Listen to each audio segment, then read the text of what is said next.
Vamos ver o que a Tebet falou ontem, para a gente tentar analisar aqui para onde vai Tebet. Ela disse que ela já tem a decisão dela, só que ela está esperando até o partido se posicionar para que ela declare isso abertamente. Vamos ouvir o que disse Simone Tebet, que terminou as eleições aí em segundo lugar. Não esperem de mim omissão, tomem logo a decisão, porque a minha já está tomada.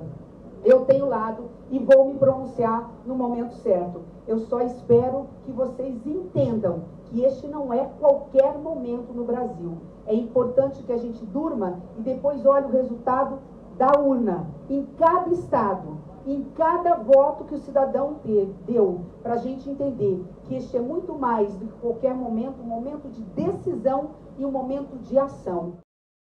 Professora Flávia Rios, como é que a senhora analisa a atuação de Simone Tebet nessa eleição? Ela tem aí 4.915.288 eleitores que a escolheram e colocaram em terceiro lugar, né? E que a colocaram em terceiro lugar nessa disputa, à frente de Ciro Gomes.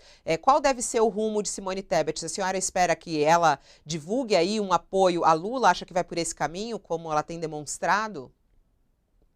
Acho que sim, eu acho que a tendência é dela apoiar o presidente, o candidato, né, Lula.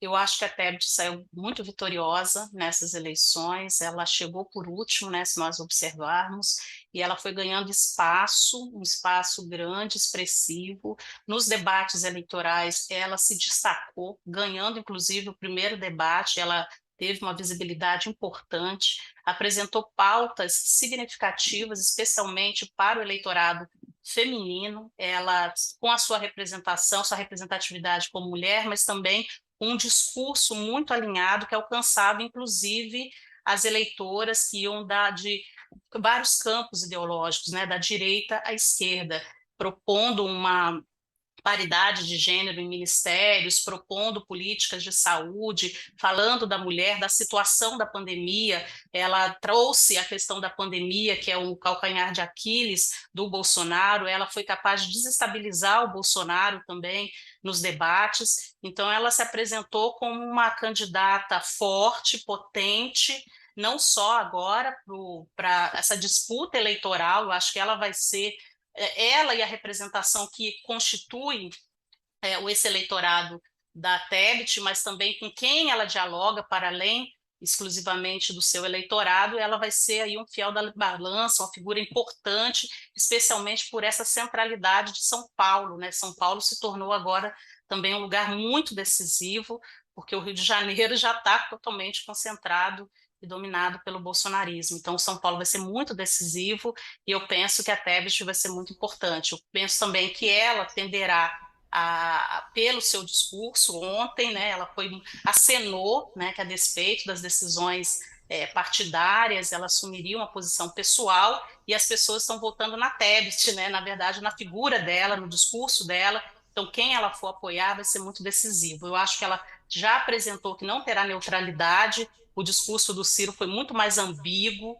muito perigoso até nesse contexto, e ela não, ela foi muito mais propositiva, seguindo uma coerência, né, do que ela vem dizendo ao longo da sua trajetória, que foi até bastante bem sucedida. Eu queria me contrapor aqui um pouco ao Josias no que ele disse sobre os discursos, né, de ontem, dos presidentes. Eu discordo um pouco, eu acho que a gente apresentou parcialmente aqui, é natural que a gente apresente um trecho só da fala dos candidatos que ficaram em primeiro e segundo nessas eleições, e eu acho que, de fato, o Bolsonaro fez uma performance indicando o seu lugar nas eleições, seu segundo lugar, foi bem, se apresentou bem, mas eu penso que um discurso de estímulo, não exatamente de vitória, mas de estímulo para as pessoas, para o eleitorado do PT era importante marcar que faltava pouco, por exemplo, para ser eleito, é importante marcar que estava em primeiro lugar, era importante marcar como o presidente Lula marcou, que ele nunca ganhou em primeiro turno, que era um histórico das suas competições, então essa é uma trajetória, um padrão do discurso dele, marcar o passado, marcar como foi a sua trajetória, seja em campanha, seja em governos. E ele apresentou, então, que o seu é a terceira vez, né, que se apresenta um segundo turno para ele, então ele é um candidato experiente para o segundo turno também, isso precisa ser levado em consideração. Assim como tem que ser levado em consideração o fato de que é uma eleição inédita para a história, inclusive, do próprio Lula. O Lula disputou contra as direitas e centro-direitas do Brasil, e agora ele está disputando contra a extrema-direita, cujo movimento político é muito mais escorregadio, muito mais ambíguo, as suas relações e bases sociais também são sentimentais. A gente tem que levar em consideração que aspectos de valores estão em jogo, então um tipo de discurso que envolva esperança, que envolva amor,